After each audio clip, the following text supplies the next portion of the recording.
ዘደንግጽ ነገር ተፈጢሩ ዓይኖመይ እዚ ጥንሲ ምእማን ኣዊዋ እዚ ጥንሲ ናትካ ኣይኮነን ናይ ክንደይ ወርሒ እዩ።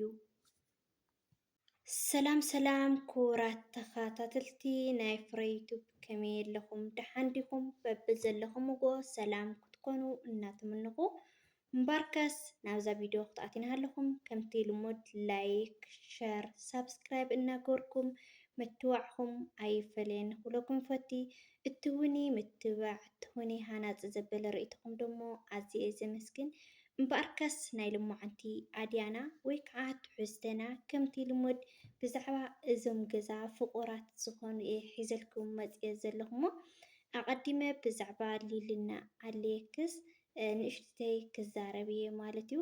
ኣብ ዝሓለፈ ቪድዮም ሊልና ኣሌክስ ብጣዕሚ ደስ ዝብል ናይ ፕሮግራም ፎቶ ሒዞምልና መፅዮም ነይሮም ማለት እዩ። ብኡ ኣጋጣሚ ጌራ ደሞ ሊሊ ሓፍትና ንኣሌክስ ፕራንክ ጌራቶ ነይራ ኣብኡ ንሃሌት ኣዳናጊፃቶ ነይራ ርኢኹምዎ ትኾኑ ኢኹም ሕሙኒ ኢላቶ ማለት እዩ። ይኹን ዳእምበር ኣሌክስ ደሞ ብጃኺ ንእሽተይ ደቂቓ ቻው ክንብሎ እሞ ሕክምና ክወስደኪ እየ ኢልዋ ማለት እዩ። እና ክቡራት ተኸታተልተይ ኣሌክስ ሓወይ ኣብ ሕንፃፅ እዩ ቀኒዩ ነይሩ ኣብ ተፈናቐልቲ ህዝብና ማለት እዩ። ክቡራት ተኸታተልተይ ሕጂ እውን ህዝብና ንውፅሐሎም እየ ክብል ዝኽእል ማለት እዩ። በብዓቕምና ኣብ ዓዲ ዘለና ብጉልበት ኣብ ደገ ዘለና ድማ ብቕርሺ ድዩ ብዝተፈላለየ ንህዝብና ድምፂ ንኹኖ እየ ክብል ዝኽእል ብድጋሚ ማለት እዩ። ክቡራት ኣሕዋተይ ናይ ቁርስና ነበረት ናይ ምሳሕና ዝነበረት ንዓዓቶም ንእሽተይ ክሕግዞም ይኽእል ኢልና ኢደ ኢደ ኢልና ህዝብና ንሓግዝ እየ ክብል ዝኽእል ማለት እዩ። እና ክቡራት ተኸታተልተይ ከምቲ ዝረእኹምዎ ኣሌክስ ሓውና ኣብ ሕንፃፅ ምስ ተፈናቐልቲ ህዝብና እዩ ቀኒዩ ነይሩ ማለት እዩ። ስለዚ ሊሊ ሓፍትና ብኣጋጣሚ ጌራ ደሞ ናይ ናፍቕለ ኩሉ ባዕላ ኣዘጋጅያ ጀኮራ ኩሉ ነገር ኣዘጋጅያ ፀኒሓ ናይ ፎቶ ፕሮግራም ነይርዎም ብጣዕሚ ደስ ዝብል ደሞ ግዜ ኣሕሊፎም ማለት እዩ ከምቲ ዝረእኹምዎ እና እግዚኣብሔር ኣምላኽ እኔ ማርያም ምሳኺ ትኹን ብሰላም የጋላግላኺ እየ ክብል ዝኽእል ዛንቤተይ ማለት እዩ። ካብኡ ኣስዕብ ኣቢለ ደሞ ክቡራት ኣሕዋተይ ብዛዕባ ዓይኖመይና ምንኣስ ኣሌክስ መርከብ ዝተፈጠረ ነገር ርኢኹምዎ ክትኮኑ ተስፋ ይገብር ማለት እዩ። ኣነ ቪድዮ መብዛሕትኡ እናተኸታተልክዎ ስለ ዝፀናሕኩ ንእሽተይ ሓሳብ ሸው ከብለኩም እየ ማለት እዩ።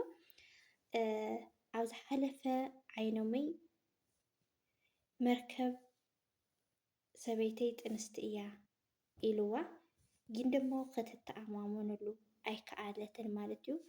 ምክንያቱ ኣሻዓይካ ኢኻ ኣነ ህፃን ቆልዓ እዩ እየ ዝብል ዘለኹ እምበር ኣሻዓይኻ ንዚ በፂሕኻ እሞ ከዓ ቃል ዝኣተኽዎ እናሃለየኒ እያ ኢላቶ ማለት እዩ።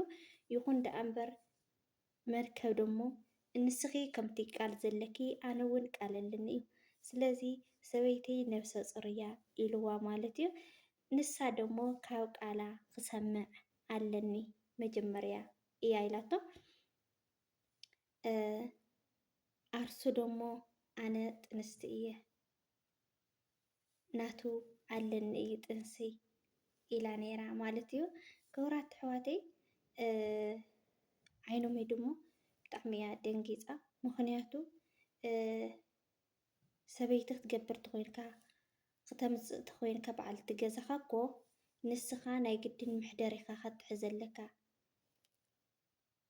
ኣበይ በፂሕካዮ ኢኻ ኣነ ህፃን እየ ዝብል ዘለኹ እምበር ኣብዚ ዝበፅሕካ ኣይመሰለንን ነይሩ እያ ኢላ ማለት እዩ። ስለዚ ዓይኖመይ እቲ ነገራት ክትኣምነሉ ኣይከኣለትን ብጣዕሚ እያ ደንጊፃ ማለት እዩ።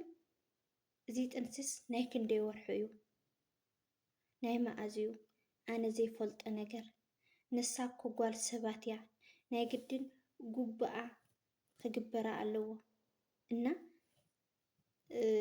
ኣዋሪድካኒ ኢኻ ምስ ጎረቤተይ ኣባኢስካኒ ኢኻ ንስኻ ክትሰምዐኒ ኣይከኣልካን ኣነ ካብ ገዛ ንስኻ ኢኻ ጥዑይ ነርካ ደቅስ ኣብ ዝበልኩኻ ትድቅስ ተለዓል ኣብ ዝበልኩኻ ትለዓል ነርካ ሕጂ ግን ካብ ርእሰይ ንዓቐብ ኮይንካኒ እያ ኢላቶ ማለት እዩ። ይኹን ዳ እምበር ክቡራት ኣሕዋተይ ወለድና ዝኾነ ነገር እንተዘይሰሚዕካየን ብሓቂ ከምኡ እየን ዝብላ ከምኡ ኢለን ስለ ዝኮረያልና ቆርጢጠን ስለ ዝዕበያና ደሞ ኢና ኣብዚ ደረጃ እዚ በፂሕና ዘለና ማለት እዩ። እንሻላ ናይ ወለድና ምኽሪ ማዕዳ እዩ ማለት እዩ። ስለዚ ንመርከብ ወዳ ደሞ ዓይነመይ ትጋገለ ከዓኻ ኣነ ዝኣትኽዋ ቃል ስለ ዘለኒ እቲ ቃል ክተዕምብር ኣለካ እያ ኢላቶ ማለት እዩ። ይኹን ዳ እምበር መርከብ ደሞ ነብሰ ፁር ስለ ዝኾነት ሰበይተይ ኣነ እውን እንታይ ትብልኒ ኣለኺ ስለዚ እዚ ቃል እዚ ኣነ ብወገነይ ክቕበሎ ኣይክእልን እየ ኢልዋ ማለት እዩ። እና ርኢኹምዎ ትኾኑ ኢኹም ኣልየክስ እውን ብወገኑ እዚ ዘይኸውን ነገር እዩ